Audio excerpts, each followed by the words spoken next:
6. Is the war on crime a real war? One of the most common news stories today all over the country is about our supposed war on crime. States and federal officials are holding conferences and issuing press releases about their concern. One cynical police chief of one of our biggest cities came out of one such conference stating that the governor's interest in crime was limited to grabbing headlines, not helping the police. With all our federal and state authorities supposedly marshalling their forces against crime, we would expect some decline in the crime rate. Instead, crime, next to civil government, is the biggest growth industry in America and all over the world.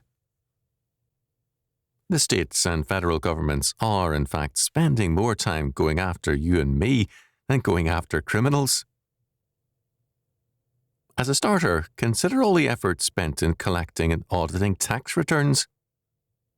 Even more, state and federal agencies often spend more time and effort going after churches, Christian schoolteachers, and Sunday school teachers than after criminals. In one major state, the large Attorney General staff is busy not with a mafia, but with Christian schools which exercise their free speech by speaking out on the issue of homosexuality.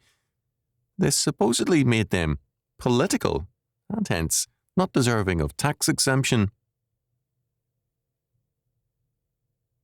The welfare officer of a major state has set forth a plan to license every Sunday school in the state as a childcare facility if even one child is present without his or her parents.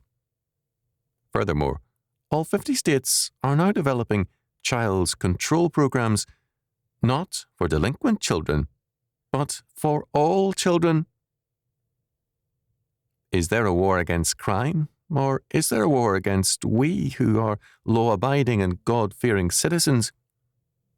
More time, money and energy is spent in people control than in crime control. The mafia is putting away money into the bank. We are withdrawing what little we have to pay taxes, which will be used to control us. One national magazine, Inquiry, recently expressed cynicism about the war on crime. The editor, who refuses to be identified with either the right or the left, simply stated his disbelief in the integrity of the statist claims, saying, "Power over the people, not service to the people or the cause of justice, has become the major concern of states and federal authorities. The result is a steady decline in our freedom as the power state grows bigger and bigger at our expense." The modern power state all over the world is rapidly becoming public enemy number one.